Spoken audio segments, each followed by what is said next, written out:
जय हिंद साथियों। एक अपडेट आई है ज्वाइनिंग से रिलेटेड, और उसको हम एक अच्छी तरीके से मान सकते हैं कि अपनी ज्वाइनिंग है कि आपका साथ के साथ हो जाए, मेडिकल भी साथ के साथ हो जाए।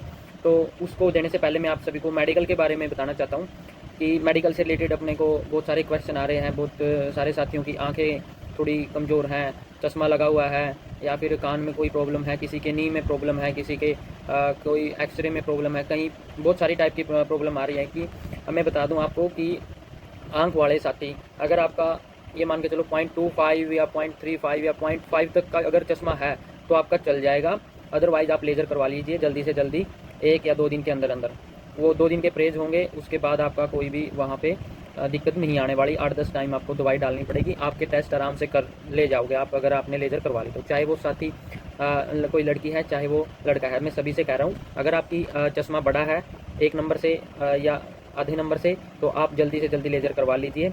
क्योंकि फिर अगर आगे कोई दिक्कत आएगी तो फिर प्रॉब्लम हो सकती है, आपको फिर लेज़र करवा के दोबारा रीमेडिकल करवाना पड़ेगा, और ऊपर फिर आपकी तभी जाकर रिपोर्ट जाएगी। ठीक है, तो साथियों ये तो रही आपकी आंख की सबसे बड़ी प्रॉब्लम थी। तो कान वगैरह आप साफ करवा लेना आराम से, कोई ज़्यादा टेंशन लेने वाली बात है नहीं। और भी जो आपके वहाँ पे ब्लड टेस्ट हो गए, टैटू है भाई, अगर छोटे मोटे टैटू आपके हाथ पे है, कलाई पे है, तो वो चल जाएंगे, कोई प्रॉब्लम नहीं है। बड़े लेवल पे टैटू नहीं होने चाहिए बड़े।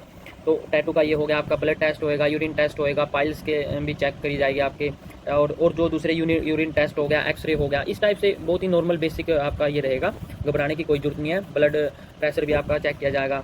तो ये सारी चीज़ें रहेंगी, नॉर्मल है आपका। मेडिकल के लिए घबराने की जरूरत नहीं है। तो अभी मैं बता दूं आपको कि किस तरीके से अपनी ज्वाइनिंग हो सकती है। अकॉर्डिंग टू मी जो भी इंटेल मिली है उसके हिसाब से क्या कर सकते हैं। पहले तो ये कर सकते हैं कि जो 28 तारीख को जाएंगे उनका बायोमेट्रिक करवा के, फेशियल वगैरह और थंब वगैरह करवा के, सारे का सारा उनकी टीम बना दी जाए, उनकी कंपनी बना दी जाए 50-50 बच्चों की, और उनको डिस्ट्रिक्ट अलॉट कर दिया जाए। डिस्ट्रिक्ट में आपको वहीं से बस में आपका जो अधिकारी हैं, जो पुलिस के कर्मचारी हैं, वो वहाँ से आपको भर के आपके साथ वहाँ पे 2 या 3 कर्मचारियों की आपको ड्यूटी लगा दी जाएगी। आपके साथ वो अलग अलग डिस्ट्रिक्ट्स में सिविल हॉस्पिटल में आपका मेडिकल करवा के लाएंगे, वो उनकी जिम्मेदारी होगी। तो वहाँ पर आपको मेडिकल में 1 या 2 दिन लग सकते हैं। वो वापिस से फिर आपको वो सेंटर, ट्रेनिंग सेंटर पे लेके जाएंगे, और फिर वहाँ पर आपको बेल्ट नंबर दे के, और फिर आपको उसके बाद डिस्ट्रिक्ट अलॉट कर दिए जाएंगे। जी हाँ साथियों, ट्रेनिंग मधुबन हो, सुनारिया हो या भोंडसी हो, ये कोई ज़रूरी नहीं है कि सबकी ट्रेनिंग वहीं पे होगी। हो सकता है कि एक महीने आदमी ने हमको डिस्ट्रिक्ट्स में ट्रेनिंग करनी पड़े। हाँ, डिस्ट्रिक्ट्स में आपकी ट्रेनिंग शुरू हो सकती है, जिस हिसाब से ये जल्दी हो रही है सारी चीज़ों की।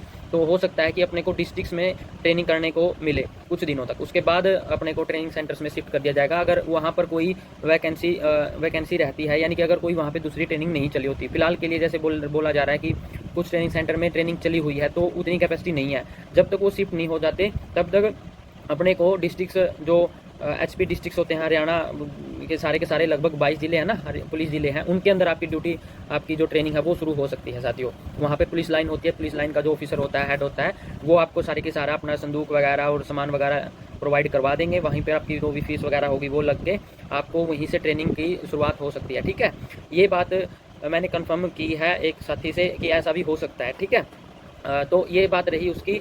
और इसके साथ साथ मैं बता दूं आपको कि आपका जो ट्रेनिंग सेंटर है, इसके पीछे बोलने का रीज़न ये है कि जो अपने हेड ऑफिस होता है, देखो 5 HAP है अपनी, उनके अंदर दो तरह के रिक्रूट होते हैं। पहले होते हैं जिसको डिस्ट्रिक्ट मिल जाती है सीधी, और एक होते हैं रिजर्व बटालियन होती है ना। रिजर्व को कहीं पे भी इलेक्शन में कहीं पे भी कोई चीज़ हो जाती है तो उसके लिए बुलाया जाता है। जो डिस्ट्रिक्ट अलॉट होते हैं उनकी ड्यूटी लगती है थाने, तहसील व डिस्ट्रिक्ट में अलग अलग जगह पर। ठीक है, तो जिसको डिस्ट्रिक्ट अलॉट होनी है, जो पिछले बैच के थे 86-87 बैच के थे, या जो अपने से पिछले हैं, उनको अब डिस्ट्रिक्ट अलॉट होना शुरू हो गए। यानी कि जो रिजर्व में पड़े थे वहाँ पे साथी, वो अभी सॉफ्टवेयर में काम शुरू हो गया है, उनको डिस्ट्रिक्ट अलॉट करना शुरू कर देंगे अभी 1-2 दिन में।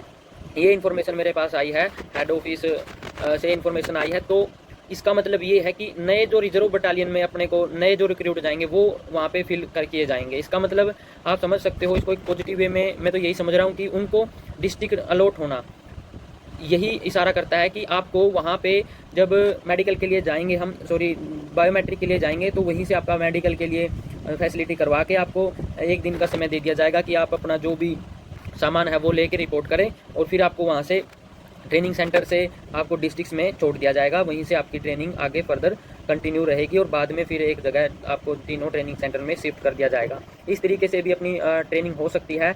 अब ये पक्का नहीं है कि ऐसा ही होगा, लेकिन एक पॉसिबिलिटी ये भी रहती है।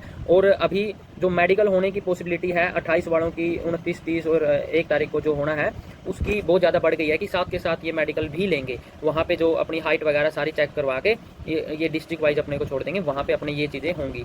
तो साथियों ये अपडेट देनी थी कि अभी आपको तैयार रहना है हर तरीके से, डॉक्यूमेंट के तरीके से, खाने पीने के तरीके से, जो भी आप फिजिकली और मेंटली तैयार रहो। आपकी ट्रेनिंग अगर आप वहाँ पे जाते हो सकता है कि आपको वहाँ से वापस आने के लिए सिर्फ सामान लेने के लिए आना पड़े, उसके बाद आपकी ट्रेनिंग शुरू हो सकती है। ठीक है साथियों, तो यही इन्फॉर्मेशन थी। God bless you all.